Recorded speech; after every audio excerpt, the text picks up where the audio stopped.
विश्वर सबुठारु बृहत्तम ब्रह्म तालध्वज रथ निर्माण द्रुतगति चली रथ निर्माण राज्य सरकार 1 कोटी टंका सहायता राशि रे नूतन साजसज्जा चलित वर्ष झलसिब ब्रह्म तालध्वज रथ। केन्द्रापड़ा जिला तुलसी क्षेत्र में प्रत्येक वर्ष भली चलित वर्ष बहु आडंबर सहकारे मिलन हेब भक्त भगवानकर। विश्वर बड़ ठाकुरଙ୍କ रथ निर्माण चली द्रुत गति रे। एही ब्रह्म तालध्वज रथर उच्चता हेउची 67 फुट रहिथिबा बेले चौड़ा रहिची 40 फुट रे।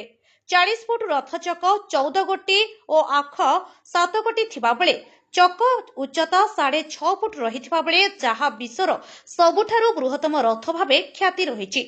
विगत वर्षमानंकरे घोषयात्रा रे अनेक विभ्राट देखा देइथिला, जहा भक्तमानंक भाव वेग को कष्ट देवा सह अनेक त्रुटि परिलिखित होइथिला। चलित वर्षरे सेभली कोनोसी त्रुटि विच्युति देखा नजिबा पई मंदिर प्रशासन बलदेव जीव देवात्तर परिचालना कमिटीर सभापति बलभद्र पत्री और रथ निर्माणर मुख्य कारीगर रघुनाथ महाराणा मत रखिछंती।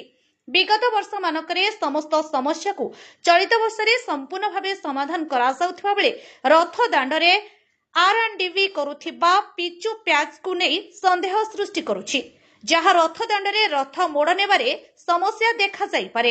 एपर्यंत संपूर्ण नूतन भावे पिचु न करा जाई प्याच करी काम करी सारी देइछंती रास्ता और गृह निर्माण विभाग आर&बी। बलदेव जीव देवत्तर परिचालना कमिटीर सभापति बलभद्र पत्री एने स्पष्ट सूचना देइछंती। केन्द्रापड़ारू मनोज दासଙ୍କ रिपोर्ट G24 ओडिशा।